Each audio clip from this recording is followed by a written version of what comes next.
Nous bénissons le Seigneur, Dieu d'Israël, qui a permis ce moment, que son nom soit loué et témoigné. Nous voudrons dire à tous les bien-aimés qui sont en ligne de faire signe de votre présence. Tous les bien-aimés qui sont en ligne, faites signe de votre présence et nous allons bénir le Seigneur. Nous allons glorifier et témoigner sa gloire, sa seigneurie, et Dieu sera glorifié au nom de Jésus-Christ. Partagez la vidéo, ceux qui sont en ligne, dans les groupes, dans les différents groupes, et invitez les autres. Que Dieu bénisse ma fille Juliette depuis Lille, maman. Il y a Marie-Hélène, que Dieu te bénisse. Que Dieu bénisse la sœur Béatrice. Que la grâce soit sur toi. Que Dieu bénisse son Dieu Maïsa. Que la grâce soit sur toi. Juliette, elle dit, ah, shalom papa, vous êtes très chic. Sois béni. Sauf que moi, je ne vous vois pas. Vous me voyez, moi, je ne vous vois pas. Est-ce que la sœur, la prophétesse Joël est là? Si la prophétesse Joël est là, qu'elle écrive quelque chose pour que je voie qu'elle a écrit quelque chose. Alléluia. Que Dieu bénisse Yatiti, grâce, maman Poutou. Maman Poutou soit bénie. Miami 2 Santos soit bénie. Bonsoir, Yajan. Yajan, tu as vu, mais la peau est en veste, hein, donc que Dieu bénisse Valence Kimon, que la grâce de soit sur toi, que Dieu bénisse Elisabeth, sois bénie ma fille. Apôtre Lisa, sois bénie, maman Sadna, sois bénie. Prophète Salvatore Rondizi depuis l'Italie, que Dieu te bénisse. Ma fille Cathy Andréo, sois bénie, servant de Dieu. Sois bénie, Jean-Pierre Audrey. Apôtre Lisa, sois bénie. Nishta, sois bénie. Que la grâce soit sur toi. Élie Lecomte, sois bénie. Ma fille Elisabeth, sois bénie. Maman Maryse, sois bénie. Bonsoir tout le monde. Pasteur Natacha, que la grâce soit sur toi. Maman Jeannette Boumba. Jeannette Boumba, reste en ligne jusqu'à la fin. Je veux que tu écoutes le message d'aujourd'hui. Reste connecté en ligne jusqu'à la fin et Dieu te bénira. Il y a Jeannette. Que tu sois béni par Placide. Que la grâce soit sur toi. Ma fille unique Esther Solange Quaresma, sois bénie. Que Dieu te bénisse. Sois béni Deli Ode Elisha Shekina. Reste connecté jusqu'à la fin. Il y a Jojo, sois béni. Que la grâce soit sur toi. Sois connecté toujours. Que Dieu bénisse. Oui, j'aime ma veste. C'est la célébration. Il y a Rose, sois béni. Papa Thierry, sois béni. Que Dieu bénisse tout le monde. Ah, le costume bleu. Je mets ça, mais je pense que c'est resté en Afrique. Mon costume bleu là est resté en Afrique. Mais c'est pas grave. Sois béni, Arsène, Larissa. Eh, ma fille Arsène, sois béni. Que la grâce soit sur toi. Layo Sabine, shérif, sois béni. Pasteur Natacha, Dieu te bénisse, pas Fred. Que Dieu vous bénisse. Que Dieu bénisse tout le monde. Chancel, Papa Chancel, sois béni. Pascal Ouadrogo, sois béni. Papa Ulfil, sois béni. Candide Itoua, sois béni. Que la grâce soit sur toi.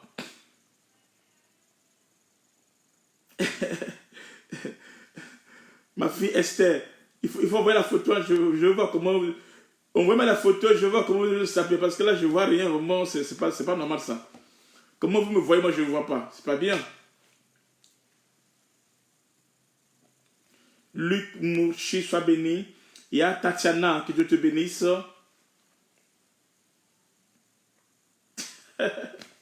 Cathy André, tu as dit quand même, hein? D'accord, c'est l'essentiel déjà. Kat Nadal, sois béni. God bless you. Suis ce message jusqu'à la fin. Papa Wilfried, je pense que tu es sapé. Papa Wilfried, il faut m'envoyer la photo. Je vais vérifier comment tu es sapé. Hein? Et Honorine Kinimo, sois béni ma fille depuis la Côte d'Ivoire. Il y a Tatiana, je vais voir comment tu es sapé. Hein? Que Dieu bénisse tout le monde. Joël Kant, Joël Kant. J'aimerais que la prophétesse Joël m'écrive quelque chose, que je sache que c'est elle qui est connectée. Que Dieu bénisse tout le monde. Zitankuka, sois béni. Que la grâce soit sur toi. Michel Anne Vallée, sois béni. Que Dieu te bénisse, ma fille. Rawilda Luna, que Dieu te bénisse. Jacqueline Élise Yambala. Hey, prophétesse Jacqueline, ça fait longtemps. Que Dieu te bénisse. Ok, partagez la vidéo. Audrey West. Audrey West, ma fille Candide, sois bénie. Que la grâce soit sur toi. Papa Rufin, sois béni. Yahwivine Anunga, que Dieu te bénisse. Papa Chevrier, reste connecté jusqu'à la fin. Dis à maman aussi de se connecter jusqu'à la fin. C'est un message très puissant que nous allons libérer ce soir et toute cette semaine. Dieu nous bénira. Patricia Congolo, sois bénie. Partagez la vidéo, on va passer dans peu de temps. Je bénis le Seigneur pour la servante de Dieu, Michel Anne Vallée, pour papa Pascal Ouadrego. On me suit depuis l'île de Canaries. L'île de Canaries, c'est même où? C'est où? C'est papa Pascal Ouadrego. L'île de Canaries, là, c'est où? Non, je sens que je dois venir là-bas, l'île de Canaries. Moi, j'aime des noms comme ça, là, ça m'inspire déjà. L'île de Canaries, c'est où? Il faut que je vienne là-bas, à l'île de Canaries, et évangéliser à l'île de Canaries. Moi, j'aime des noms comme ça déjà. Sois béni, Christ, mon petit frère Christ. Ganongo, que Dieu te bénisse. Émilie Joseph, sois béni. Maman Isabelle, soyez béni. Papa Jacob, le général Jacob Israël, sois béni. Reste connecté, nous allons voler très très fort. Que Dieu bénisse tout le monde. Partagez la vidéo s'il vous plaît. Invitez les autres, partagez la vidéo. Dodia, hey Dodia. Dodia, Ekofo, sois béni ma fille. Que la grâce soit sur toi. Ah, l'île de Canaries en Espagne, hein? Gloire à Dieu. Ok, je vais venir là-bas. Dieu fera grâce. Titi, maman Titi Bondo, sois béni. Ok, nous allons prier. Ramel, sois béni. On est à 81 personnes. Partagez la vidéo, invitez les autres, envoyez des cœurs. Et Dieu va nous faire du bien. Nous allons prier maintenant. Seigneur de la gloire, nous bénissons ton nom. Nous recommandons ce moment en tes saintes mains. Merci pour ton esprit qui nous conduit. Merci pour ta présence, ô mon Dieu. Merci, au Dieu de gloire, au Père, pour ta gloire. Merci pour la colonne de nuée qui nous oriente, au Dieu de mon roi. Merci, ô Dieu, pour le mystère du printemps, au Dieu de mon roi. Seigneur, sois élevé, sois glorifié. La saison de l'épouse, ô mon roi. Saint-Esprit, bénis ce moment. Rends-le précieux. Parle-nous, inspire-nous, ô Dieu de mon roi. Oriente-nous, ô mon Dieu. Accorde-nous la compréhension de Dieu de mon roi. Accorde-nous la parole ainsi que l'interprétation, Seigneur Dieu, de la parole de Dieu de mon roi, la lettre ainsi que la vie. Zoé, ô mon Dieu, au nom de Jésus-Christ, notre Seigneur et Sauveur. Amen. Dieu vous bénisse. Est-ce que prophétesse Joël est là? Si elle est là, qu'elle me fasse signe, s'il vous plaît. El Nathan Vallée, sois béni, mon fils. Brenda Jean-Pierre, sois béni. Maman Yvette Mana Samba, sois béni, que la grâce soit sur toi. Mukendi Meta, sois béni. On est ensemble là. Attends. Maman Joël, c'est Mukendi Meta là, on dirait. Ça me dit quelque chose. Bon, ok. Que Dieu soit loué. Nous allons commencer notre enseignement. Nous avons vu avec vous l'enlèvement. Nous avons vu avec vous beaucoup de choses sur l'enlèvement. Il y a beaucoup de vidéos. Ceux qui viennent d'arriver, il vous suffit seulement d'aller sur ma page. Cette page là où vous êtes, sur ma page, vous allez retrouver tous les enseignements qu'on a suivis. Alors, il faut suivre les enseignements pour comprendre d'autres enseignements. Hein? Il y a une suite logique. Il y a une suite logique au niveau des enseignements. C'est en suivant les enseignements passés que vous aurez l'esprit ouvert. Vous aurez la compréhension sur les enseignements à venir. Est-ce que vous comprenez? Donc, c'est une suite. C'est une suite. Mais cette semaine, nous allons naviguer. Nous allons travailler. Sois béni Yarosi, sois béni Royema, Jean-Pierre, maman Nella depuis l'île, sois béni. Miguel Lanflé, sois béni. Béatrice, sois béni. Papa Pascal, maman Pascaline, sois béni. Prophétesse des nations, Christina Israël Shekina, sois béni. Donc, cette semaine, nous allons naviguer, nous allons parler, nous allons glaner au niveau du millénium et de la guerre d'Armageddon. Le millénium, on a commencé, mais on n'a pas encore fini. C'est-à-dire que nous allons entrer dans des profondeurs concernant le millénium et la guerre d'Armageddon. Amen. La guerre d'Armageddon. Au temps normal, on commençait d'abord par la guerre d'Armageddon et après maintenant, on finissait par le millénium et après le millénium, on rentrait dans la guerre de Gog et Magog. Gog et Magog. Mais c'est pas grave qu'on a touché le millénium. Donc c'est comme si nous revenons un peu en arrière. On va toucher la guerre d'Armageddon en cette semaine. Et après, nous allons toucher le millénium encore. Et après, nous allons toucher Gog et Magog. Et Dieu nous fera grâce. Après, nous allons toucher la nouvelle Jérusalem. Et après, nous allons toucher autre chose. Et Dieu nous fera grâce. Ok? Que Dieu soit loué. J'avais voulu continuer à parler sur les merveilles de la Pâque, le mystère du péché. Mais je pense que c'est pas trop grave. C'est pas trop grave.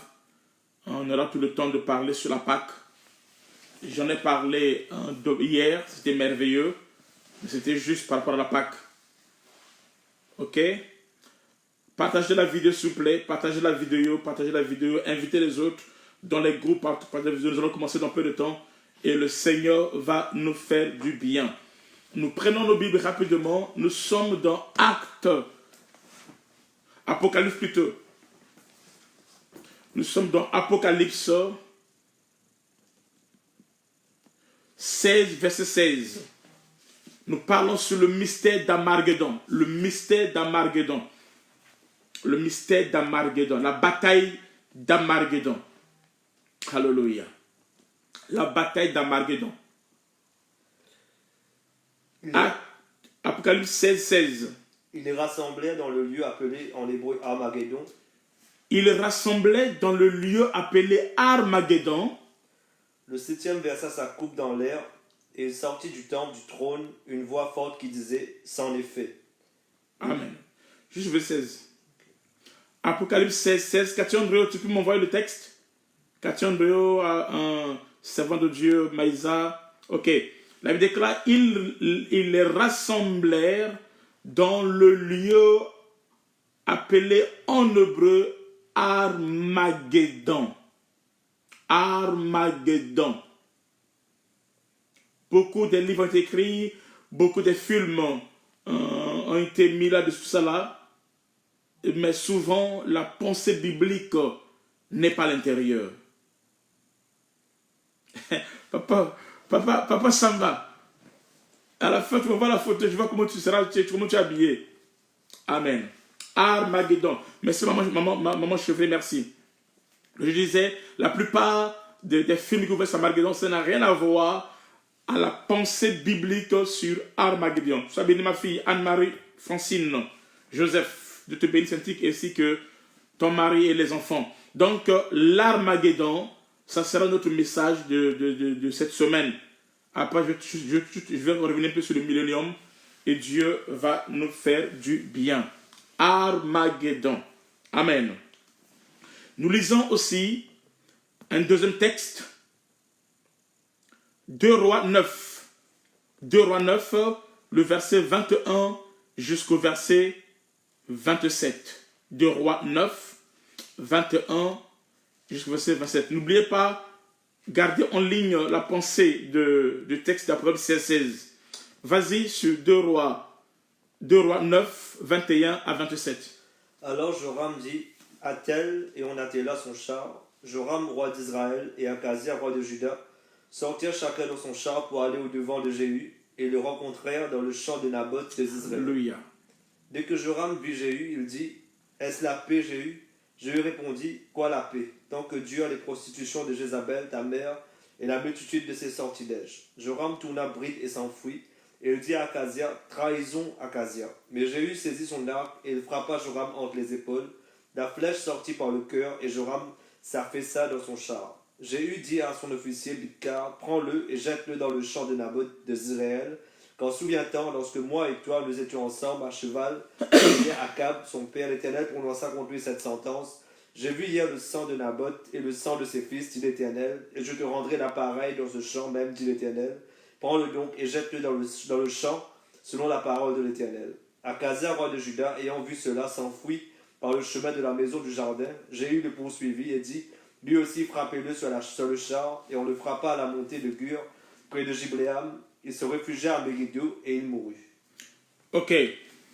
Donc, je vais venir, je vais toucher ce texte. Alors, il y a quelque chose que j'aimerais dire. J'aimerais dire avant de commencer, sûrement très bien. Nous avons eu presque 17 à 18 ou 20 séances où nous avons parlé. Merci beaucoup, homme de Dieu Jean-Jacques Contois. Shalom, que Dieu te bénisse. Je disais que nous avons eu beaucoup de messages sur les mystères de l'enlèvement. On a vu beaucoup de choses, tout ça là, tout ce que vous connaissez, ce qu'on a vu. Ceux qui viennent de connecter, vous n'allez qu'à aller sur la page, cette page là où vous êtes, vous allez retrouver tous les enseignements là sur l'enlèvement, le millénium, tout comme ça. Et Dieu s'est manifesté puissamment. Je bénis le Seigneur. J'ai reçu beaucoup de témoignages. Je bénis le Seigneur. Alors, sauf que à partir d'aujourd'hui, nous montons dans une autre dimension de la parole. Je répète, à partir d'aujourd'hui, nous montons dans une autre dimension de la parole. C'est un temps de déchiffrement des mystères de la parole. Donc, vous devez être attentif. Vous devez avoir un esprit disposé pour mieux comprendre. J'ai peur, je crains que vous me suivez tous les jours sans rien comprendre. Je crains que vous me suiviez tous les jours sans rien comprendre. Donc, vous devez être attentif et lever votre entendement spirituel. Soyez attentifs, c'est pour ça que je vais aller lentement afin que vous compreniez très bien parce que je vais parler dans le prophétique. Donc, je vais parler dans le prophétique, dans la révélation et je vais descendre un peu dans la doctrine. Donc, j'aurai des langages très différents où je serai plus dans le mystère de la parole. C'est-à-dire, vous allez mieux comprendre. C'est-à-dire que pour mieux comprendre le Nouveau Testament, il faut comprendre l'Ancien Testament. Et pour mieux comprendre l'Ancien Testament, il faut comprendre le Nouveau Testament. Amen. C'est-à-dire que l'Ancienne Alliance est l'ombre des choses à venir. Donc vous devez avoir l'entendement spirituel. Et je vais vous emmener dans les eaux profondes. Et ce sont ces eaux profondes qui feront de vous, amen, si vous comprenez, vous croyez et vous appliquez cela, amen, cela fait de vous, amen. Papa Jean-Marc, je veux dire, pas toujours facile, mais c'est bon. Oui, là c'était bon, mais là encore, ce sera encore plus profond. C'est pour ça que je vais aller doucement, vous allez mieux comprendre, amen, non? Afin que votre oreille soit aiguisée. Parce qu'il y a des chrétiens qui ont l'oreille de Marcus, c'est-à-dire que leur oreille a été coupée. Ils n'écoutent pas. Mais par contre, il y a des chrétiens dont l'oreille a été restaurée et ils écoutent la voix de Dieu. Amen. Donc, nous allons aller et Dieu va nous faire du bien. Amen. Dieu va nous faire du bien. Au fait, c'est la Bible, la Bible qui est la pensée de Dieu, qui est la volonté de Dieu. La Bible qui est la pensée de Dieu, qui est la volonté de Dieu, est comme, comment on appelle le truc là? Puzzle? Ou puzzle. Ok. Donc, c'est comme un puzzle. La Bible est comme un puzzle. Donc, c'est comme si il y a le visage de l'aigle ou le visage du lion, mais sauf que les choses ont été mis à gauche et à droite. Voyez-vous? Les choses ont été mises à gauche et à droite. Maintenant, le ministre de Dieu, c'est celui qui reçoit l'onction de reconstituer les choses. Amen. Est-ce que vous comprenez? Le ministre de Dieu est comme celui qui reçoit l'onction de constituer les choses. Nous allons danser à la fin. C'est-à-dire, aujourd'hui, là, reste jusqu'à la fin. À la fin, on va danser. On va célébrer ensemble. OK? Et Dieu sera glorifié. Amen. C'est comme un puzzle. C'est comme les énigmes. OK, merci beaucoup. Amen. C'est comme un metteur en scène. C'est comme un metteur en scène qui a pris des acteurs. Et le metteur en scène a pris des acteurs. Les acteurs là jouent le même scénario, mais dans plusieurs des endroits différents. Donc les mêmes acteurs, ils jouent les mêmes scénarios, mais dans des endroits différents. C'est-à-dire, il y a, par exemple, il y a A qui est écrit. Il y a A qui est écrit dans Genèse. Il y a aussi A qui est écrit dans Exode. Il y a A qui est écrit dans Lévitique, qui est écrit aussi dans Matthieu, Éphésiens et consorts. Mais sauf que ceux qui ont joué, ceux qui parlent de ce A ne le parlent pas de la même manière. Ils parlent de A de plusieurs manières, de manières différentes, mais ils disent la même chose.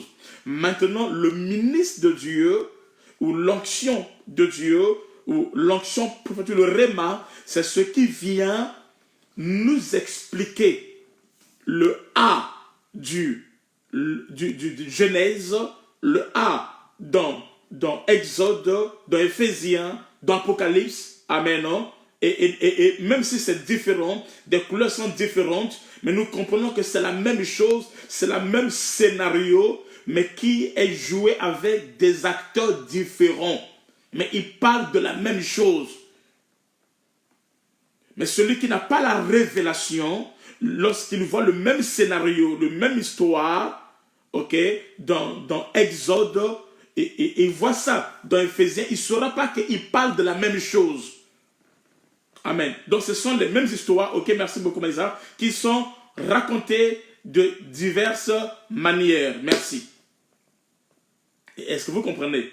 Donc, c'est pour ça que je dis qu'on va entrer dans les révélations, dans les choses qui seront peut-être pas un peu compliquées au début, mais vous allez comprendre. Et quand vous comprenez, alors vous grandissez en maturité et en connaissance.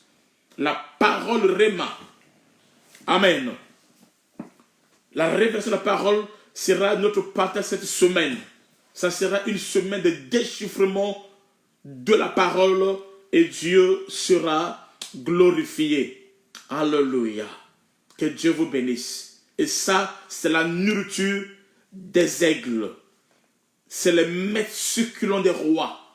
Ce n'est pas la nourriture des poissons et des brebis, non. Ça, c'est la nourriture des aigles.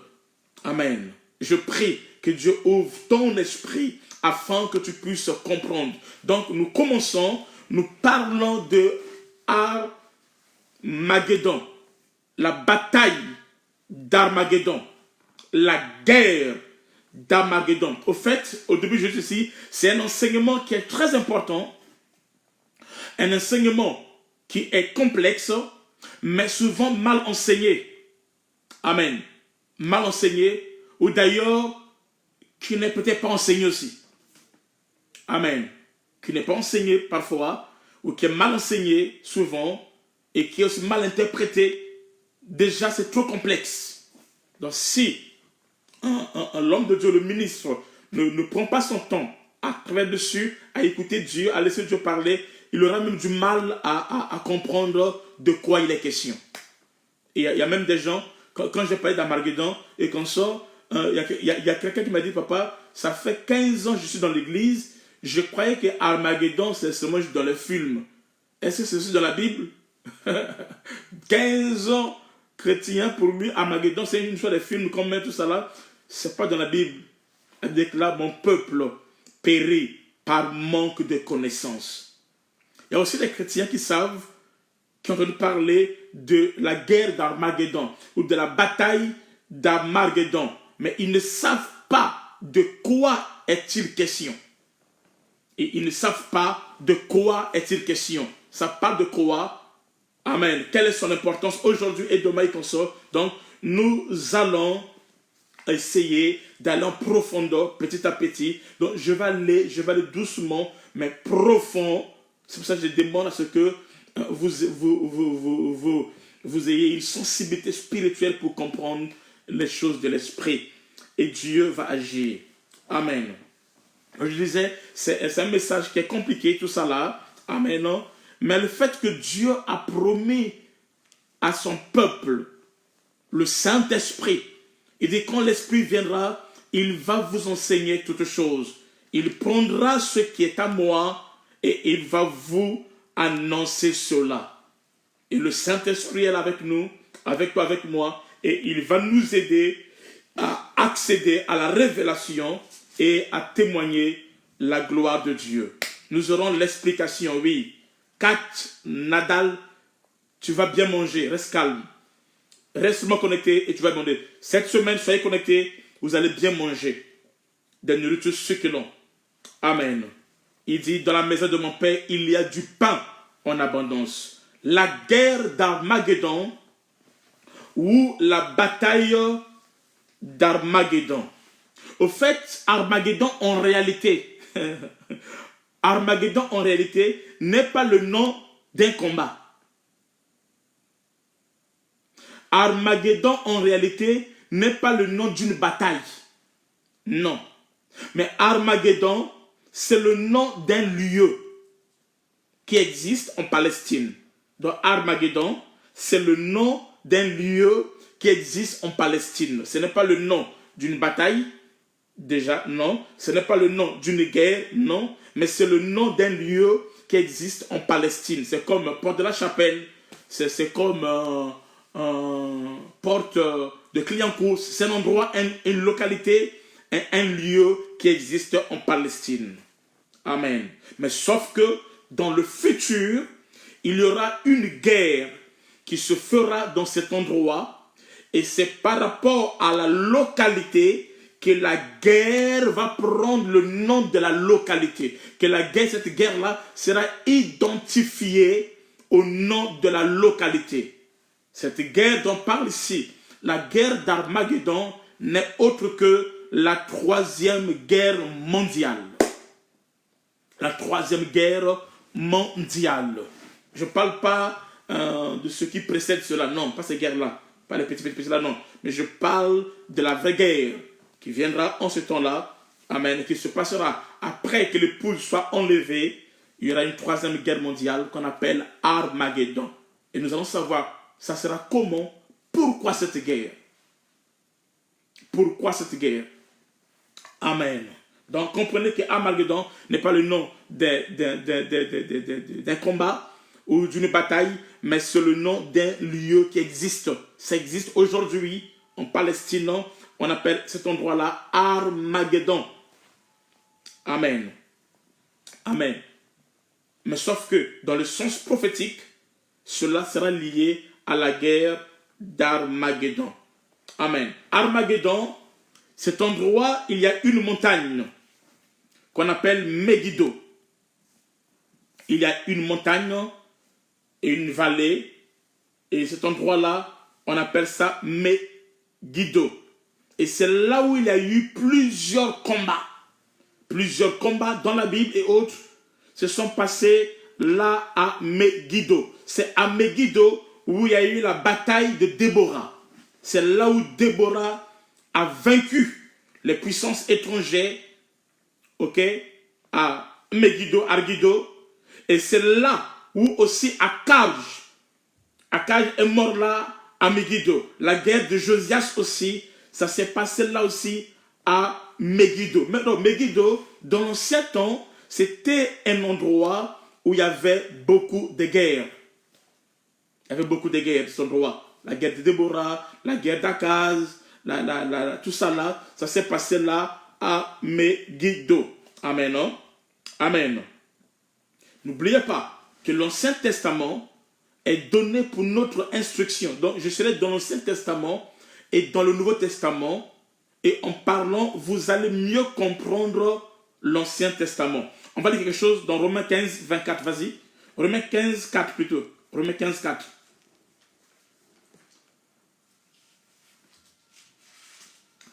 Restez connectés, partagez la vidéo, invitez les autres. Romains 15, 4, vas-y. Or, tout ce qui a été écrit d'avance l'a été pour notre instruction. Voyez-vous, tout ce qui a été écrit d'avance, c'est-à-dire dans l'Ancien Testament, a été pour notre instruction.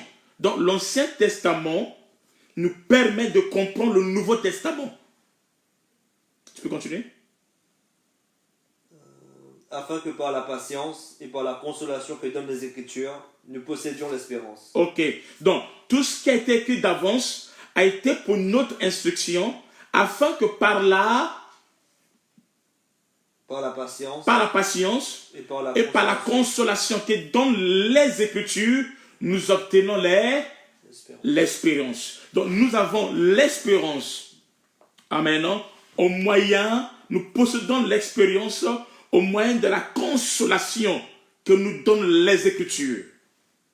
Tout ce qui a été écrit d'avance dans l'Ancienne Alliance, n'oubliez pas ça, a été pour notre instruction. Donc, l'Ancienne Alliance que vous voyez, toutes les histoires que vous voyez dans l'Ancienne Alliance là, parlent de la Nouvelle Alliance.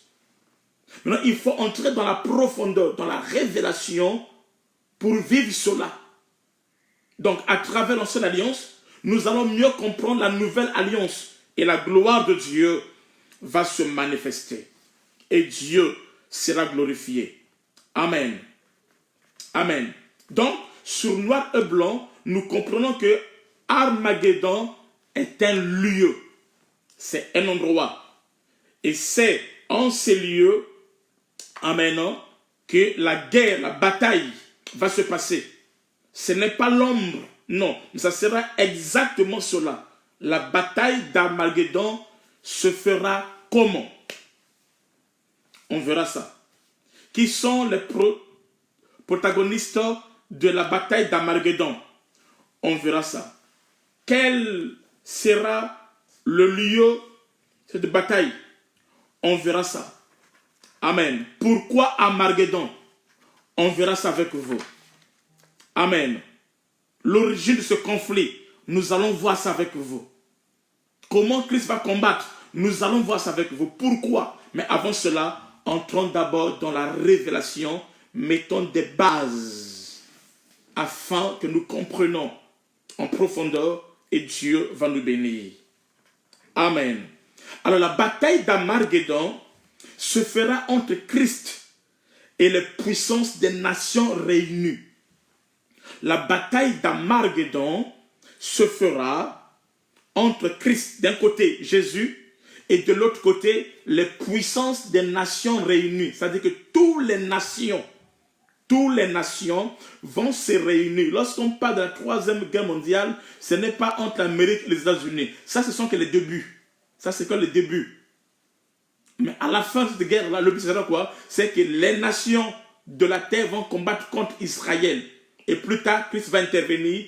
Les nations combattent contre Christ. Amen. Donc, la bataille se fera entre Christ et les puissances des nations réunies. Amen. Amen. Est-ce que vous comprenez? Alors, pour mieux comprendre cela, nous allons d'abord bien comprendre dans l'ombre. Comprendre cela dans l'ombre.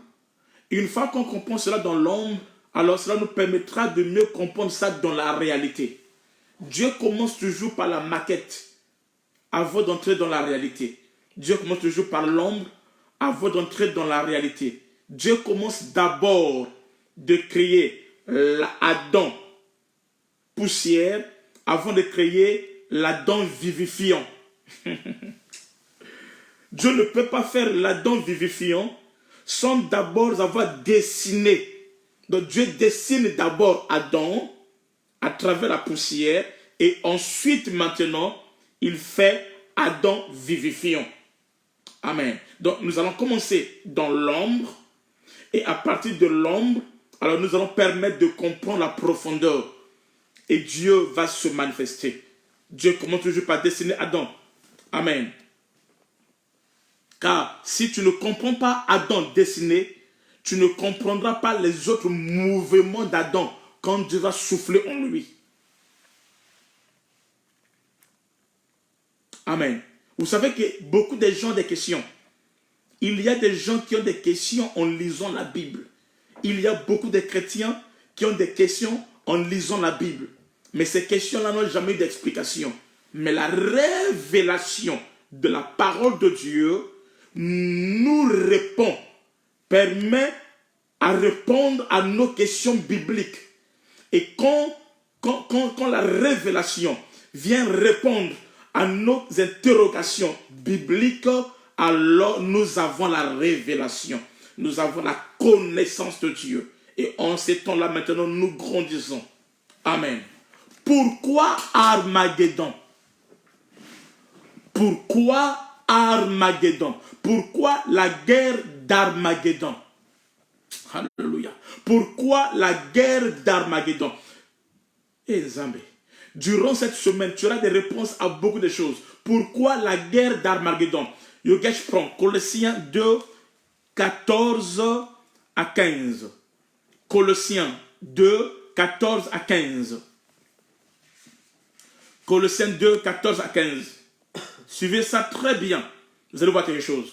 Il a effacé l'acte dont les ordonnances nous condamnaient. Il a effacé l'acte dont les ordonnances nous condamnaient. Et qui subsistait contre nous.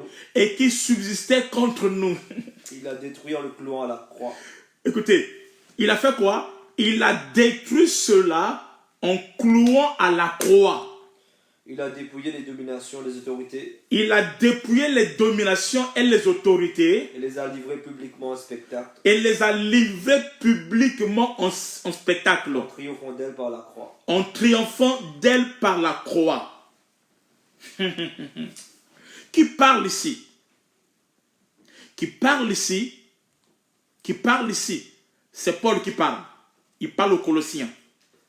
Donc, à la croix de Golgotha, Jésus a vaincu. Vous allez voir que Jésus, à la croix, il a crié, tout est accompli. Il a dépouillé, et il a effacé les actes qui nous condamnaient. Il les a livrés publiquement en spectacle à la croix de Golgotha. Amen. Amen. Et il a détruit en les clouant à la croix. Donc c'est une bonne chose que Jésus-Christ a fait à la croix de Golgotha. Mais par contre, il y a un passage biblique qui vient de tout contredire. C'est-à-dire que lorsque nous lisons ce passage-là, nous voyons Jésus à la croix détruire les œuvres de l'ennemi. Nous voyons Jésus à la croix tout accompli. Déjà, lui-même, il a crié à la croix que tout est accompli. Donc, quand tu entends ça, quand tu entends ça, si tu n'es pas un nègre, tu ne comprendras rien en fait. Maintenant, voilà un deuxième passage qui vient contredire ce passage.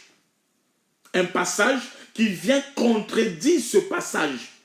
Quel est ce passage-là? Nous lisons dans 1 Pierre 5, 8. 1 Pierre 5, 8. À la croix, nous voyons le diable est vaincu. Le diable a été dépouillé. Le diable a été terrassé. Le diable, voyez-vous, a tout perdu. Il est condamné, il est vaincu. Mais 1 Pierre 5, 8 va dire quelque chose qui va un peu contredire ce passage. Et de là, je vais rentrer maintenant. Pourquoi Armageddon? Vas-y.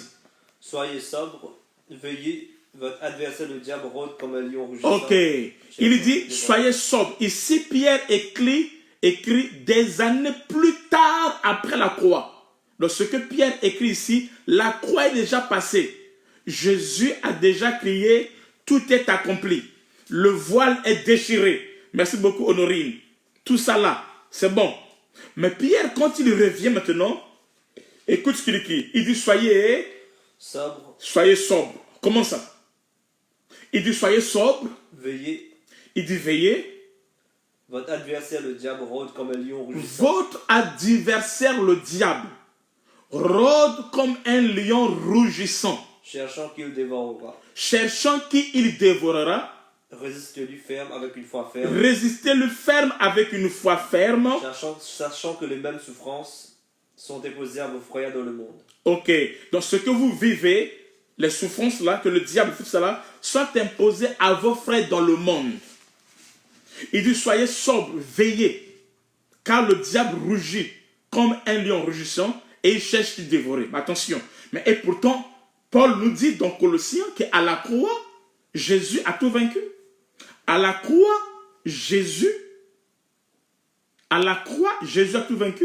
Il a tout déchiré. Il a dépouillé le diable. Mais d'où vient-il encore que le diable est en train de rougir comme un lion, quoiqu'il n'est pas le lion, mais comme le lion de rougir? D'où vient encore que le diable peut opérer encore?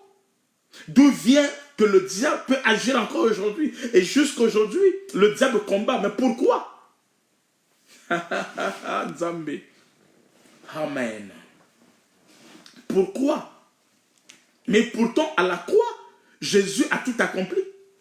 Il a dépouillé, il a effacé. Tous les actes qui nous condamnaient ont été effacés. Mais pourquoi encore aujourd'hui le diable a la capacité de nous réclamer, de réclamer? Comment ça? Comment?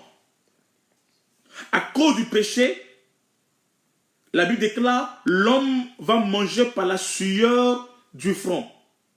Et à la croix de Golgotha, au temps normal, Jésus a payé le prix. Donc si Jésus a payé le prix tel que nous pensons, ça veut dire qu'après la croix, l'homme ne peut plus manger par la sueur du front. Accoucher par voie basse dans les douleurs de l'enfantement, c'était les conséquences du péché. Et quand Christ est venu, il a... Donc au temps normal, une fois que le prix a été payé à la croix, la femme ne doit plus accoucher par souffrance. Mais jusqu'à présent, les femmes accouchent par souffrance. Pourquoi? Eh Zambé, j'aime beaucoup la parole. Écoutez ceci. La croix de Jésus-Christ a tout détruit. La croix de Jésus-Christ, par la croix de Jésus-Christ a effacé l'acte et il a tout accompli. Mais le combat n'est pas fini. Le combat n'est pas fini. Amen. Maintenant, je vais vous expliquer cela d'une autre manière. Amen. Amen. J'ai dit, le combat n'est pas fini. Et pourtant, je t'ai compris, oui, mais le combat n'est pas fini. Le diable continue à combattre, le diable continue à opérer, le diable continue à agir. Prenons Exode 12. Exode 12. Pourquoi? Je vais arriver. Je vais je commence.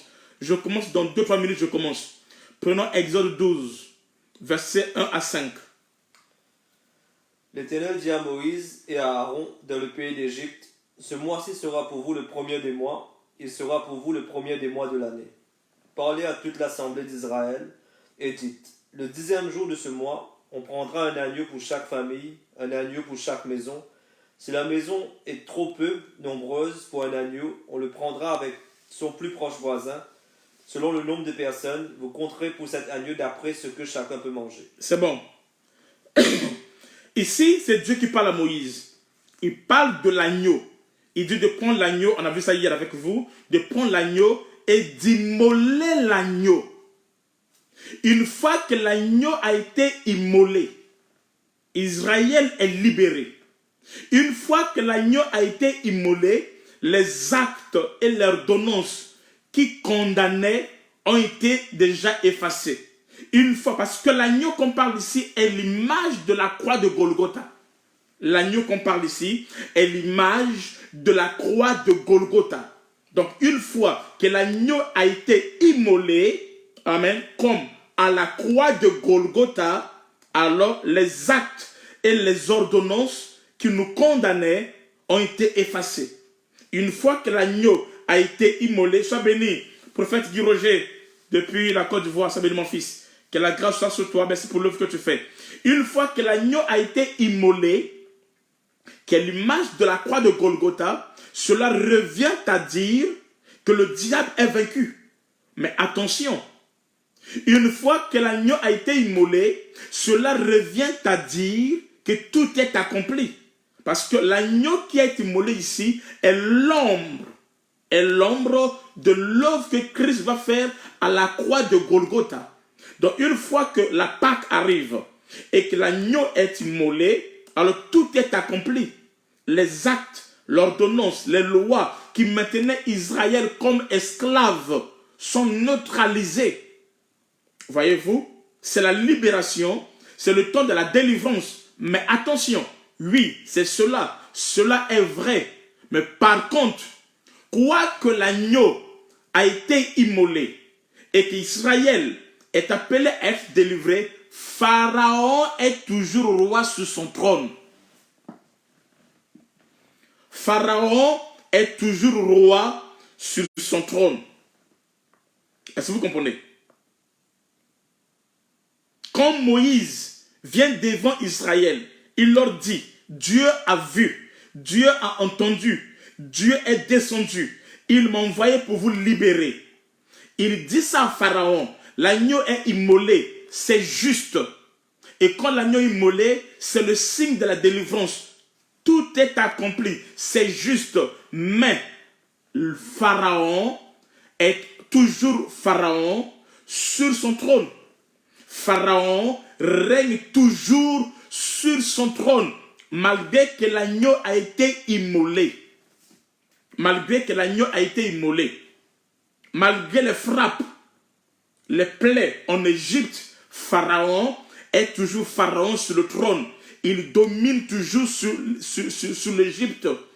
Est-ce que vous comprenez? Donc, malgré la croix, malgré tout est accompli à la croix, toutes ces choses-là, ok? Toutes ces choses-là que vous voyez à la croix, les péchés sont effacés, tout ce qu'on vient de lire, tout ça là, le diable rôde toujours et encore, et il cherche qui dévorer malgré ce que vous voyez, malgré tout est accompli à la croix, le monde entier est encore sous la puissance de l'ennemi. Le monde entier est encore sous la domination de l'ennemi malgré ce que vous voyez. Pourquoi? Parce que la croix, amen, non? La croix est un mystère. Il y a un endroit où Moïse va s'occuper de Pharaon. Donc, une fois que Moïse tue l'agneau, c'est l'accomplissement, c'est la libération, c'est la fin de l'esclavagisme, c'est vrai. Mais Pharaon est encore Pharaon sur le trône. Jusqu'à ce que Israël sort. Quand il sort de l'Égypte, Pharaon est toujours Pharaon sur le trône. Pourquoi? C'est Dieu qui est derrière cela. Dieu va les laisser comme ça. Pour quelle raison? Pour attirer Pharaon vers la mer. Pour attirer Pharaon vers la mer. Et ça sera au niveau de la mer Rouge où Pharaon viendra avec toute son armée combattre contre Israël. Et c'est là que Dieu va finir avec Pharaon. Alors le combat qui se passe au niveau de la mer, où Dieu va attirer Pharaon avec toute sa puissance au niveau de la mer, ce combat-là, c'est ce qu'on appelle Armageddon. Voyez-vous?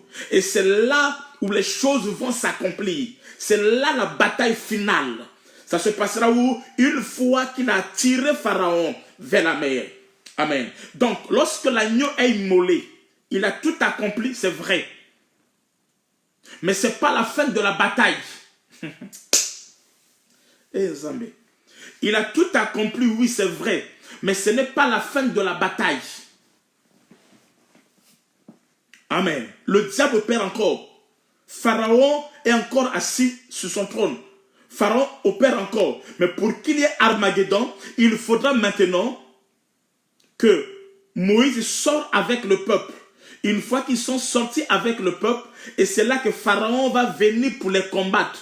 Et c'est dans ce combat que l'histoire de Pharaon va finir. Et ce combat, ça s'appelle la guerre d'Armageddon. Alléluia. Ça s'appelle la guerre d'Armageddon. Je vais expliquer ça d'une autre manière. Oui, je vais pousser d'une autre manière. Regardez-moi. Nous parlons de Moïse. Moïse quitte le palais. Et Moïse marche. Au moment que Moïse marche, Moïse arrive quelque part où il voit deux personnes en train de se battre. Il voit un juif et un hébreu. Non, un égyptien plutôt, un égyptien et un hébreu qui sont en train de se battre. Moïse voit deux personnes qui se battent. Un égyptien et un hébreu. Maintenant, sauf que l'égyptien est sur l'hébreu. Donc l'égyptien est en train de vouloir tuer l'hébreu. Alors qu'est-ce que Moïse fait? Moïse va, il tue l'égyptien. Est-ce que vous comprenez? Moïse va, il tue l'égyptien. Parce que dans Moïse, il y a deux dimensions. Amen. Il y a un hébreu et un égyptien. Mais Moïse qui est en face, Moïse est hébreu, Moïse est aussi égyptien. Moïse est hébreu, Moïse est aussi égyptien. Amen. C'est ça les deux dimensions de Christ. Il était céleste, il était aussi terrestre. Moïse, Jésus-Christ, était Dieu, il était aussi homme. C'est ça Moïse qui est hébreu et qui est aussi égyptien. Alors qu'est-ce qu'il fait? Moïse doit tuer l'Égyptien. Et une fois que Moïse tue l'Égyptien, à cause de l'acte qu'il a fait sur l'Égyptien, la Bible déclare, les Hébreux vont parler. Les Hébreux vont dire à Moïse, qui t'a établi juge? Qui t'a établi maître sur nous? Ils vont le refuser. Ils vont le renier. Veux nous tuer comme tu as tué l'Égyptien autrefois, et à cause du reniement des Hébreux, alors Moïse a quitté l'Égypte. Il est allé maintenant chez Séphora. Il est allé chez Séphora jusqu'à un temps, après 40 ans, Moïse fait quoi? Moïse doit revenir maintenant en Égypte pour finir avec Pharaon. Est-ce que vous comprenez? Donc Moïse va tuer les Égyptiens à deux reprises. La première reprise, quand il a fait cela, les Hébreux ont dit, ils n'ont pas reconnu, ils n'ont pas accepté. C'est ça Jésus-Christ. Moïse ici est l'image de Jésus-Christ qui est venu pour libérer Israël. Libérer Israël. Et en libérant Israël, les Israélites n'ont pas reconnu sa mission. Amen. Ils n'ont pas reconnu sa mission. Et alors, Jésus fait quoi? Jésus laisse Israël et il va chez Séphora. Qui est Séphora? Séphora, c'est nous, c'est l'épouse des nations. C'est nous l'église. Donc en ce moment où nous parlons, amen, quoique Jésus-Christ a déjà vaincu à la croix de Golgotha, mais le fait que Israël, il a combattu à la croix de Golgotha, il a combattu l'Égyptien, il a vaincu, il a tué à la croix de Golgotha. Mais le fait que les Hébreux ne croient pas cela, qu'est-ce que Jésus fait? Jésus laisse Israël et l'œuvre qu'il a fait déjà à la croix de Golgotha, et il va chez Séphora, l'épouse des nations. Il va chez nous, il vient chez nous, il vient chez sa femme, il vient chez l'épouse. Alléluia. Il vient chez l'épouse. Et autant qu'il est avec l'épouse, amen, ça prendra le temps. Et une fois qu'il aurait fini avec l'épouse, le temps qu'il a avec l'épouse, c'est ce qu'on appelle le temps de la grâce. Nous sommes dans le temps où Moïse, qui est Jésus-Christ, a été renié. il a fait une œuvre importante, la croix de Golgotha. Mais malgré cette œuvre qu'il a fait, cette œuvre-là, il a été renié par les Hébreux, et Jésus-Christ, qui est Moïse, est venu chez nous les nations, Séphora. Voyez-vous? Et le temps que Moïse passe avec Séphora, c'est le temps où Jésus-Christ passe avec les nations. C'est le temps où Jésus-Christ est avec nous. Et le temps où Jésus-Christ est avec nous, c'est ce qu'on appelle le temps de la grâce. Et une fois fini avec Séphora, c'est-à-dire avec les nations, au temps de la grâce, alors Moïse doit revenir pour combattre à deuxième reprise les Égyptiens. Alors la deuxième reprise que Moïse revient pour combattre les Égyptiens, c'est ce qu'on appelle l'Armageddon. C'est la guerre finale. Donc le premier combat, ça se passe à la croix. À la croix où Jésus-Christ a combattu. C'est là où Jésus-Christ tue l'Égyptien. Et une fois que Jésus-Christ a tué l'Égyptien, Israël va le renier. Qui t'a établi juge sur nous. Et une fois qu'Israël l'a renié, alors Moïse va chez Séphora, c'est-à-dire l'épouse, nous autres là. Et après ce Séphora, je veux dire quelque chose. Quand Moïse est chez Séphora, il ne combat pas. Parce que c'est le temps de repos. C'est ce que Moïse dit. Moïse dit ceci dans la loi. Il dit ceci dans la loi, il dit, lorsque une personne se marie, c'est Moïse qui dit, tout le monde, c'est ce texte-là. Il dit, quand une personne se marie, alors il doit rester une année de sabbat, de repos. Il n'ira pas à la guerre.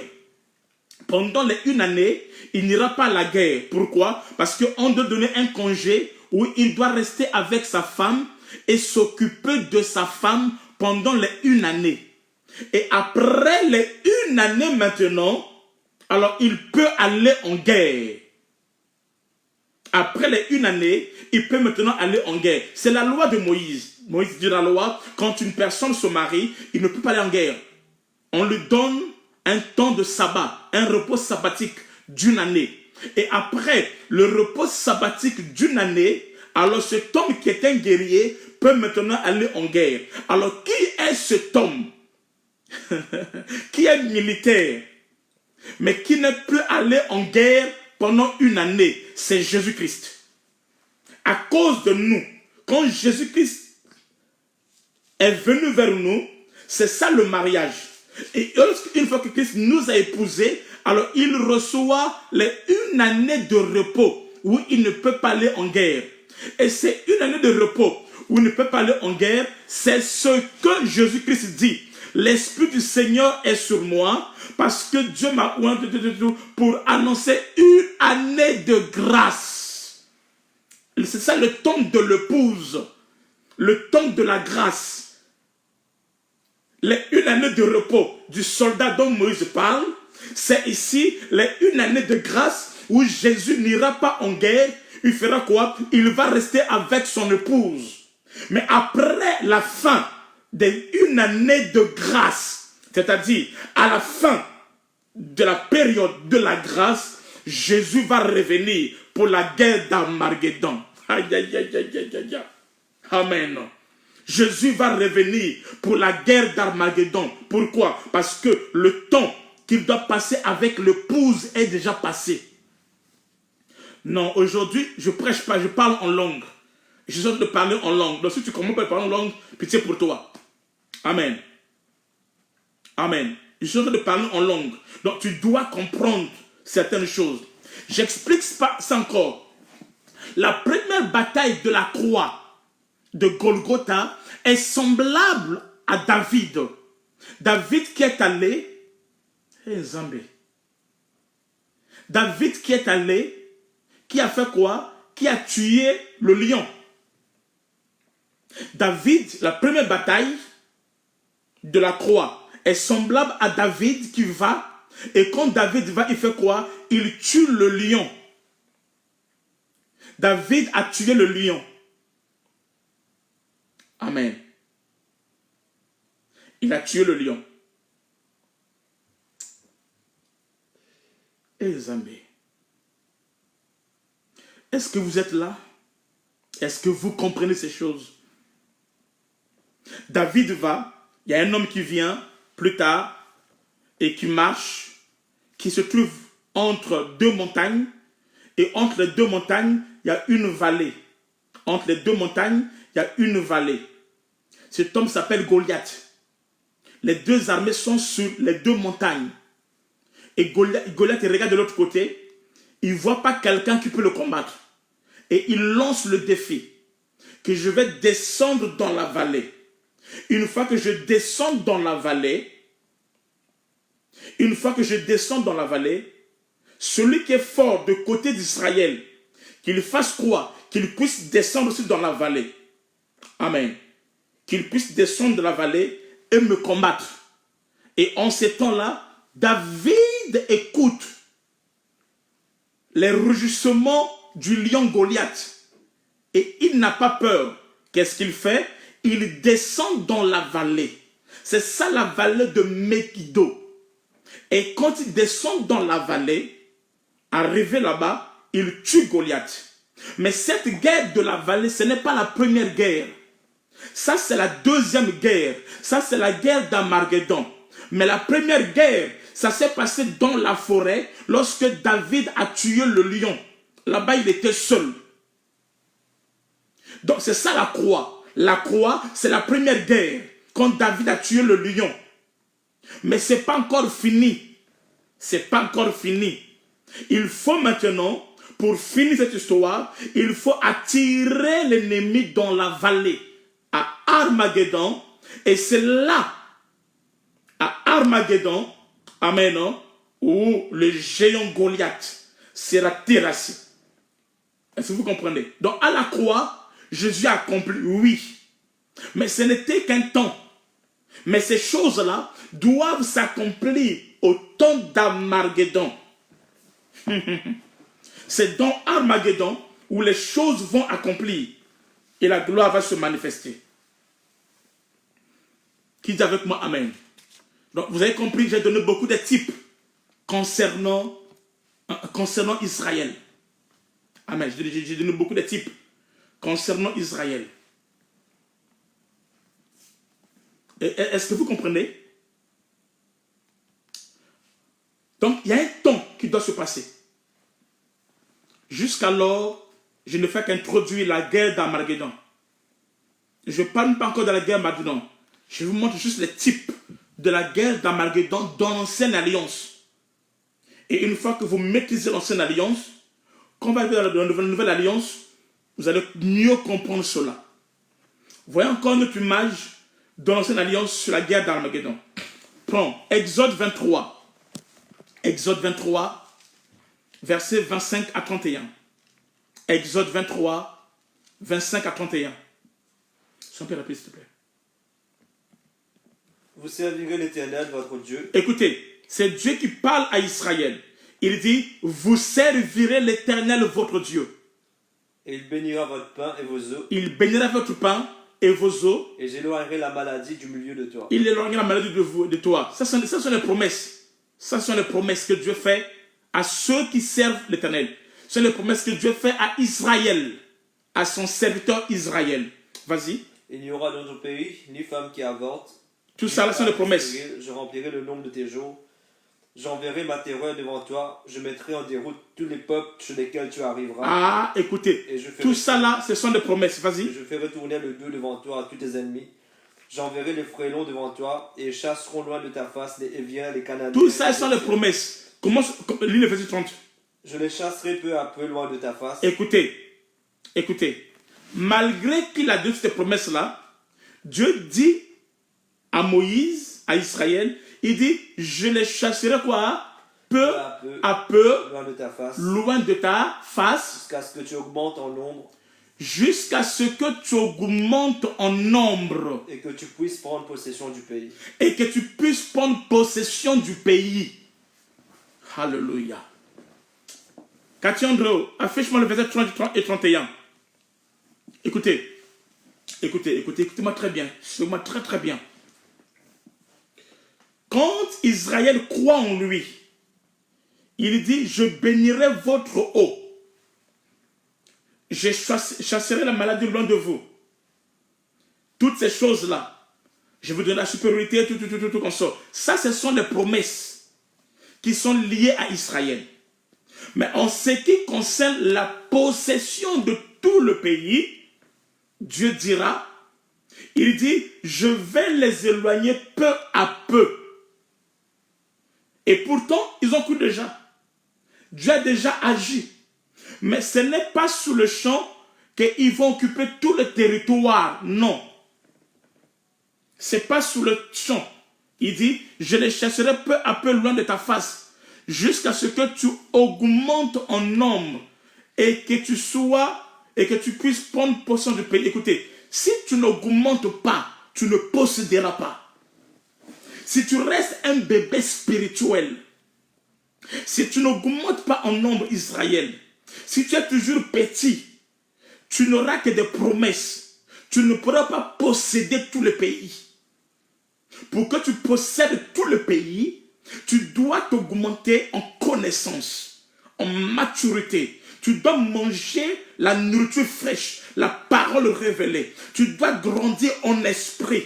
Tu dois atteindre une autre dimension. Si tu es encore dans la dimension, Père, qu'est-ce que Dieu a dit? Yes, tout ça, des choses comme ça là, tu es encore un bébé spirituel. Si tu manges encore la nourriture du parvis, tu es encore un bébé spirituel. Si tu cours derrière encore les choses liées au combat spirituel, à la prophétie, à arracher, toutes ces choses-là, tu es encore un bébé spirituel. Paul dit dans Ephésiens 4, il dit, tendons vers ce qui est parfait. Donc il faut grandir. Vous devez grandir en nombre. Israël, si tu es petit, tu ne pourras pas posséder le pays. Mais pour que tu possèdes le pays, Israël, tu dois grandir. Tu dois grandir. Vous devez grandir dans la parole. Vous devez grandir dans la connaissance des choses de Dieu. Vous devez atteindre une autre dimension de Dieu. Vous devez manger, amen, l'agneau dans son entièreté. Si tu n'es disposé que pour la délivrance, c'est une partie de l'agneau. Si tu es disposé que pour les prophéties, c'est une partie de l'agneau. Si tu es disposé que pour le parler en langue, tout ça là, les miracles, c'est une partie de l'agneau. Si tu es là que pour la prospérité, c'est une partie de l'agneau. Mais si tu manges l'agneau en entièreté, tu es dans la révélation. Tu es dans le réma. Tu deviens alors l'épouse de Christ, la Vierge sage. Celui qui atteint la stature parfaite de Christ et qui sera prêt pour l'enlèvement. Pour que tu accèdes à l'enlèvement, tu dois grandir. Amen. Vas-y, le verset 30. Il dit, je les chasserai peu à peu loin de ta face. Si tu es petit, il va le faire peu à peu, peu à peu, peu à peu, peu à peu. C'est pour cela ton truc, tu es dans le même cas, dans le même sujet de prière, dans le même combat, dans le même règle, parce que tu ne grandis pas. Tu étais encore un enfant. Vas-y. Jusqu'à ce que tu augmentes en nombre. Voyez-vous, il le fera peu à peu jusqu'à ce que tu augmentes en nombre. C'est-à-dire que jusqu'à ce que Israël devienne grand. Tant que tu n'es pas grand, les choses se feront peu à peu, tu ne comprends pas. Aujourd'hui c'est bon, demain c'est pas bon, aujourd'hui ça marche, mais ça ne marche pas, tu ne comprends rien, tes ennemis sont toujours là, ce sont les mêmes combats, les mêmes réalités. Pourquoi? Parce que tu ne grandis pas. Mais, quand tu grandiras, et que tu puisses prendre possession du pays. Quand tu grandiras, tu vas posséder le pays. Quand tu grandiras, tu vas posséder le pays. C'est ça la grande tribulation, la Marguedon. C'est-à-dire, quand une fois grandi, tu auras la victoire. Tu auras la victoire totale sur tes ennemis. Si tu ne grandis pas, tu vas rester toujours sur le tout est accompli de la croix.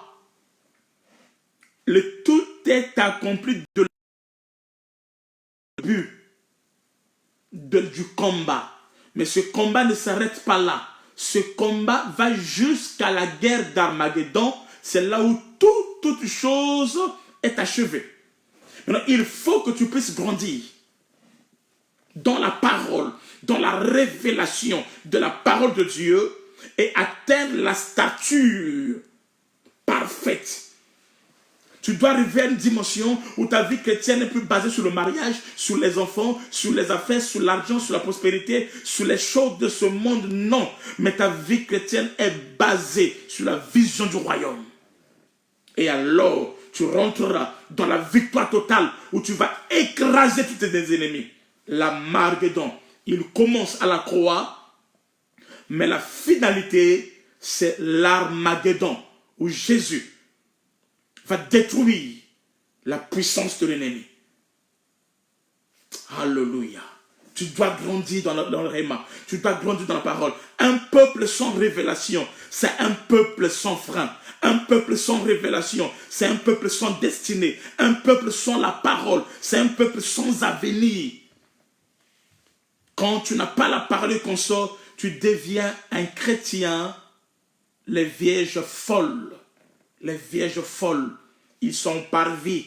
Ils sont aux choses de la terre. Ils sont encore bas. Ils combattent pour un mariage, c'est trop bas. Ils combattent pour de l'argent, pour un poste, c'est trop bas. Ils combattent. Ça, ce sont les choses du parvis. Ça, ce sont les choses du parvis.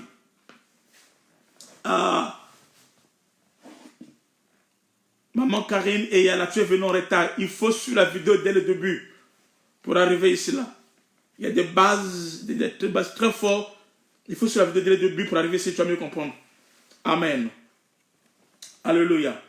Est-ce qu'on a compris? Christ qui combat est vainqueur. Mais il y a le reste des ennemis. Vous allez voir ça en Israël. Israël arrive à la terre promise, à la conquête. Et Dieu confie la conquête à Juda. Juda a combattu, mais il y a encore le reste des ennemis. C'est-à-dire que quand Juda va grandir, qu'il pourra maintenant posséder tout le territoire. Amen. Quelle est l'origine du conflit de la guerre d'Armageddon? Quelle est l'origine du conflit? Quelle est la source du conflit? C'est quoi le problème? C'est quoi le problème qui a mené la guerre d'Armageddon? C'est quoi l'origine du conflit de la guerre d'Armageddon? Amen.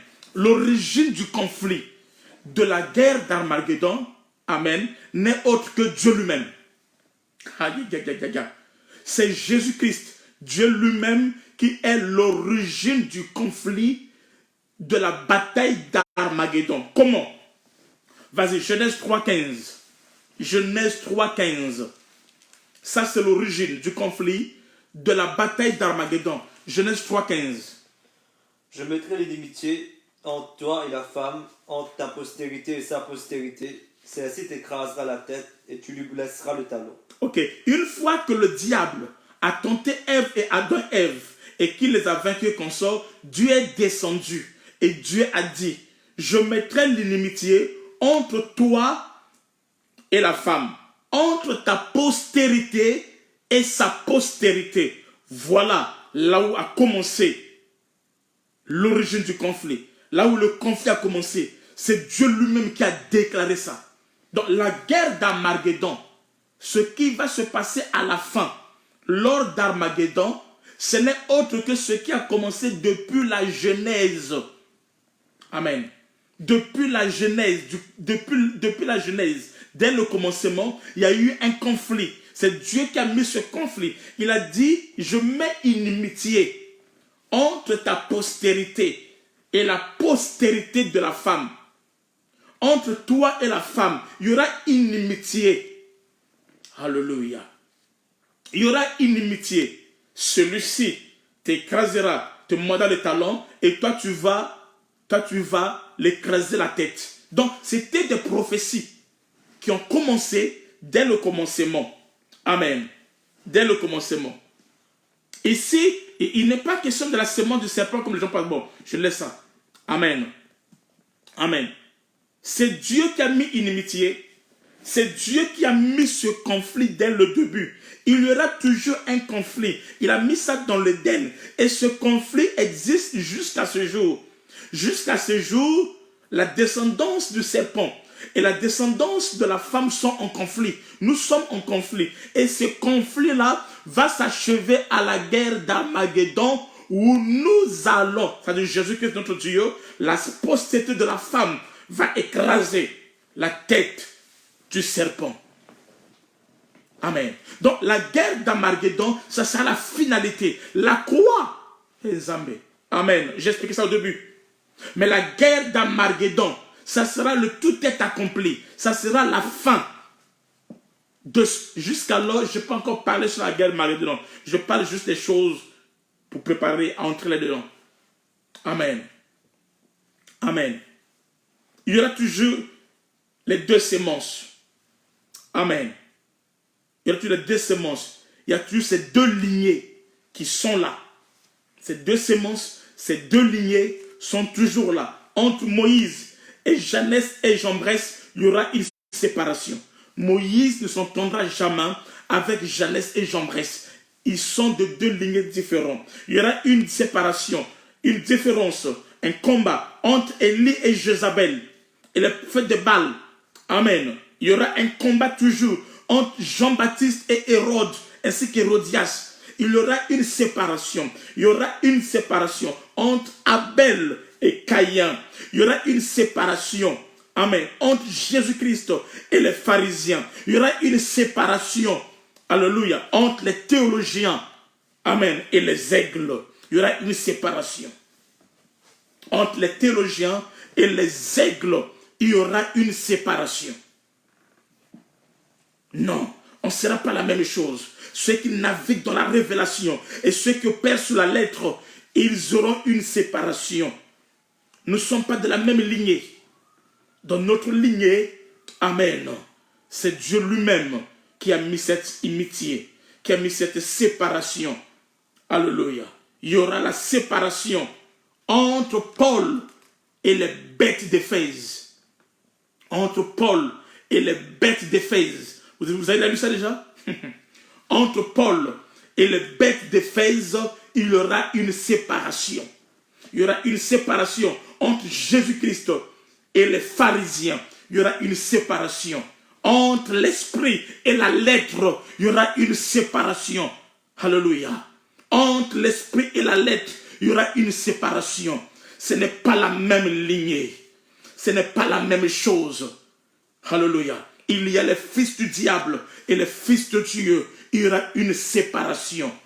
Et c'est ça l'origine du conflit qui va nous emmener à Armageddon, où le Seigneur Jésus-Christ mettra fin à tout. Qui dit avec moi Amen. Il y aura une séparation entre les serviteurs de Christ et les serviteurs du diable. Entre les serviteurs de Jésus et les serviteurs du diable. Il y aura une séparation entre les lignées, la sémence. Amen. Cette guerre a traversé les temps. Cette guerre, depuis l'Éden, a traversé les temps, a traversé les époques, a traversé les saisons.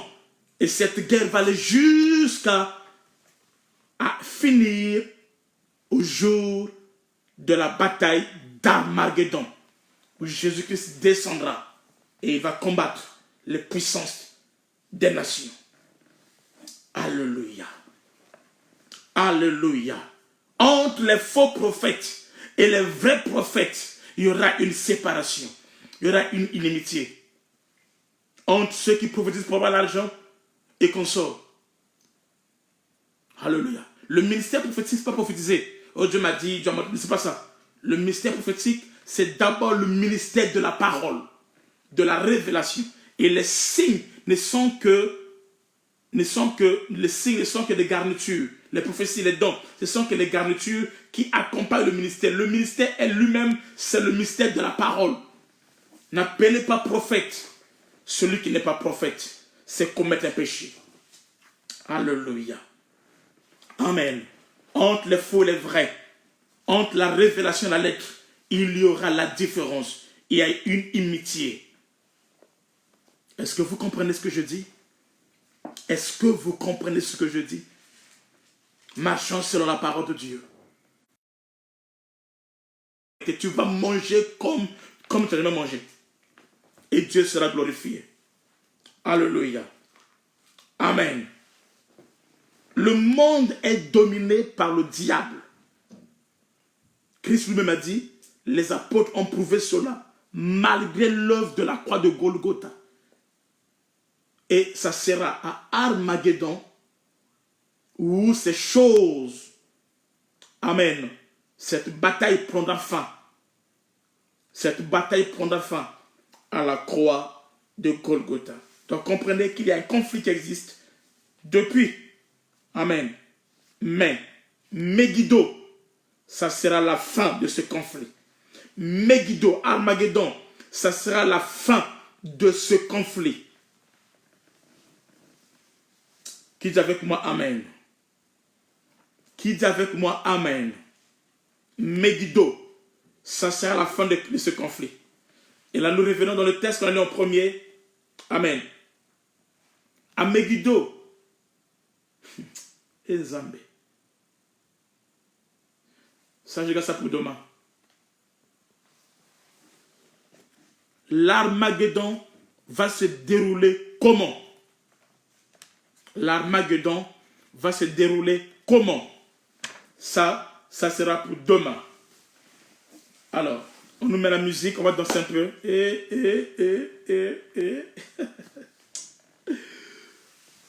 Amen. Attends, je mets une chanson, on va danser un peu. Si tu ne danses pas, tu es suspect. Hein.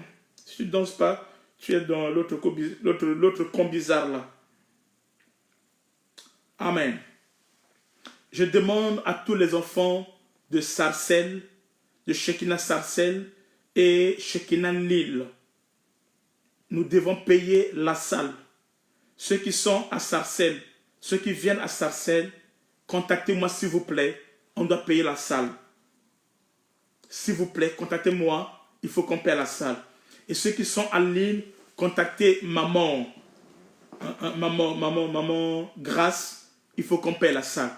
Ceux aussi qui ne sont pas là, il y a nécessaire qui veulent contribuer pour qu'on paye la salle, écrivez-moi, Dieu vous bénira. Ok? On va trouver les moyens, Dieu nous bénira. Ok, on va mettre la musique, on va danser un peu. Je vais mettre une chanson là que j'aime beaucoup, c'est ce temps-ci. Et nous allons danser un peu.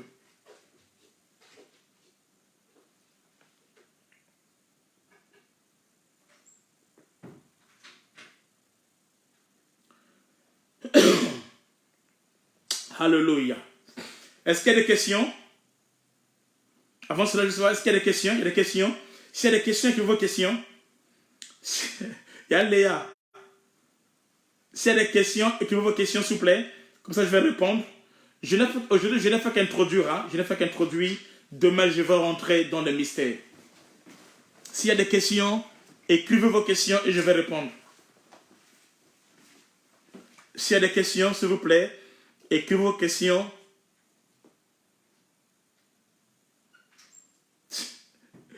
Odd. Hey, Elisabeth, mes bébés sont prêts pour danser. Tout à l'heure, on va danser. Dis-leur de calmer juste un peu de temps.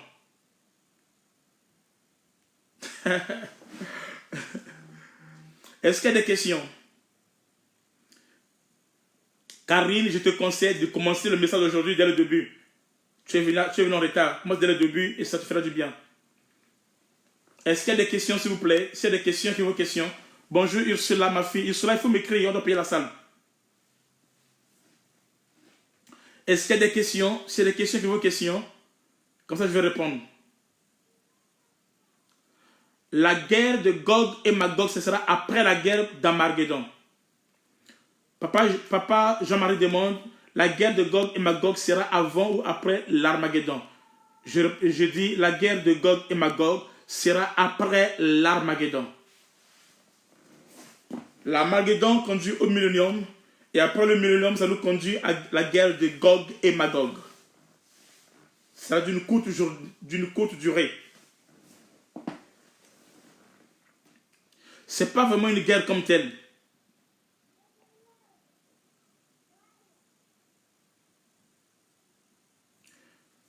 Il y a une autre question. C'est une question.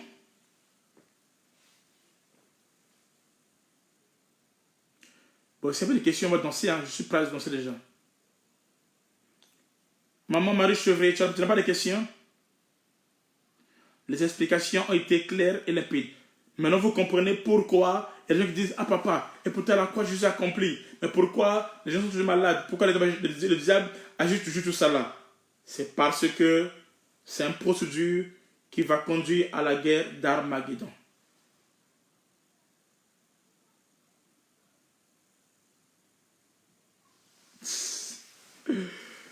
Marisa Maniko, ok, va boire ton Fanta.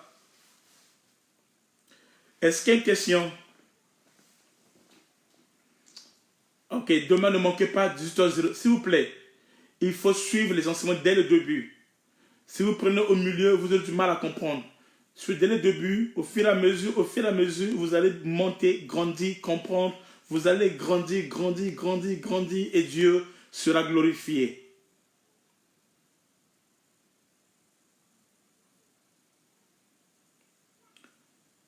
Ok, je vois qu'il n'y a pas de questions. Alors, je vais mettre la musique et on va danser. À chacun sa danse. Hein? Merci Maman Chevrier qui dit les explications étaient claires. Gloire à Dieu. Apôtre Rod, tu es venu en retard. Il faut suivre l'enseignement dès le début.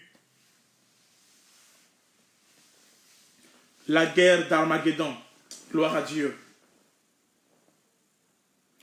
Je vais vite. C'est encore l'introduction, maman.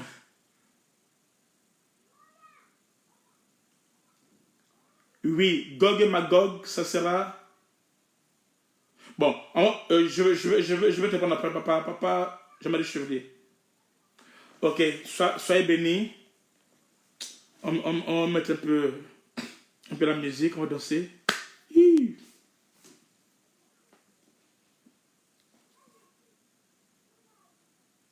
Yes, Dolly, c'est comme ça. Amen.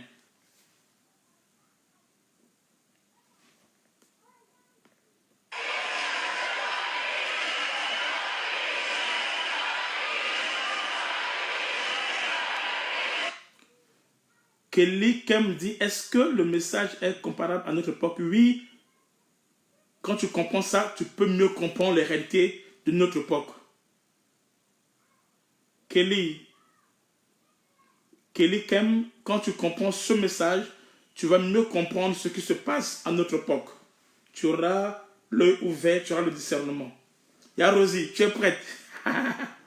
Ya Rosie, ne me provoque pas.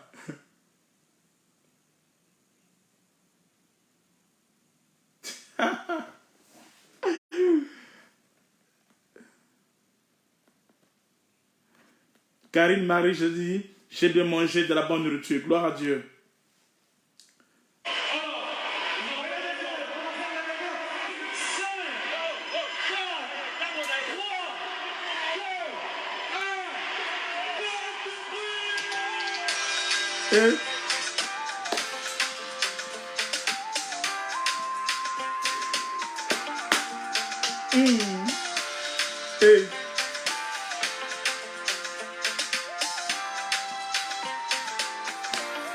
Allez-y.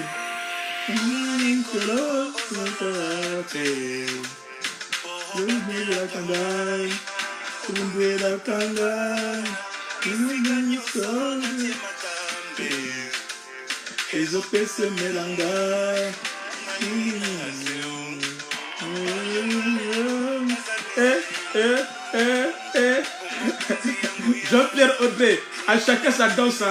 Ne me regardez pas. À chacun sa danse. Hein? Debout. Oh. Hey. Hey. Alléluia.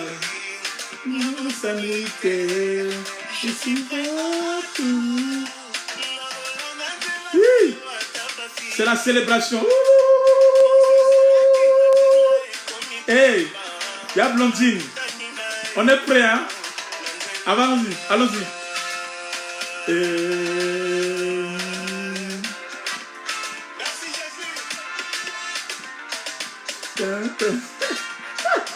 Maman Chevrier, tu es bizarre.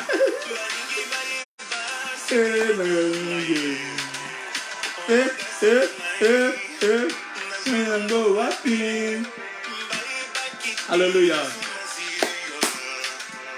Il y a Rosie. Ah, ma Marie, toi-même, mets-toi debout. C'est chacun pour soi. Lève-toi, ma Marie, mets-toi debout. Hey. Hey. On dirait que tu danses pas. Lève-toi, danse. Alléluia. Laissez tomber, papa. Ne chante pas, mais danse. Marie pas. C'est bizarre.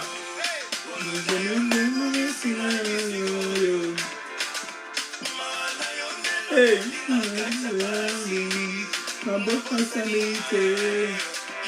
Alléluia.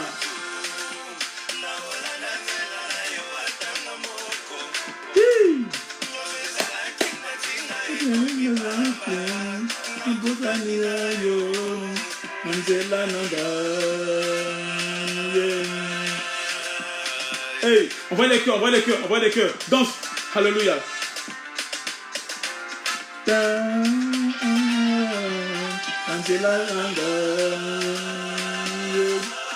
Ramel, je te vois, Ramel. Je te vois.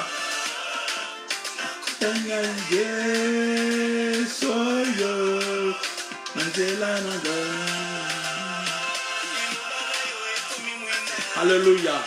Ta parole de la lumière. Hey.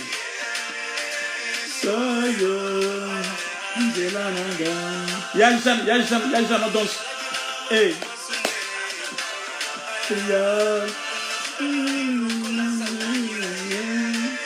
Hey. On danse des aigles.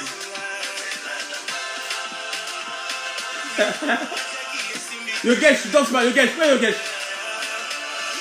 Yogesh.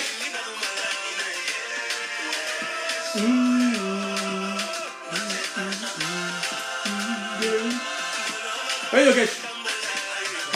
Tu danses pas? C'est la célébration de Yogesh. Hey, t'as l'onction là.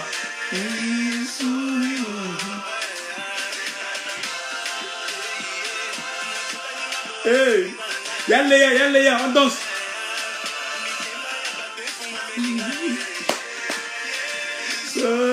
Hey, y'a victoire.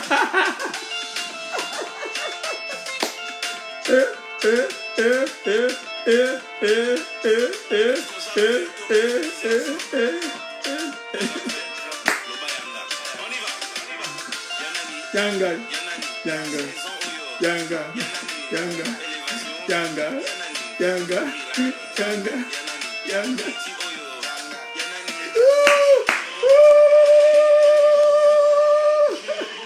Ok. Alors Dieu vous bénisse. J'espère que tu es bien habillé, tu es bien sapé. Nous sommes dans la célébration. Le confinement nous a menés au raffinement de la parole de Dieu. Nous sommes les fils de l'évangile. Nous sommes les aigles royaux. Nous montons dans les dimensions et Dieu est glorifié. Que Dieu vous bénisse et que la grâce de Dieu soit sur vous. Soyez dans la fête, mangez, dansez, réjouissez-vous dans le Seigneur et Dieu sera glorifié. Que Dieu vous bénisse dans les groupes et partout. Et demain, on se voit à 18h00 et Dieu va nous bénir. Shalom les aigles et que Dieu vous bénisse. À demain.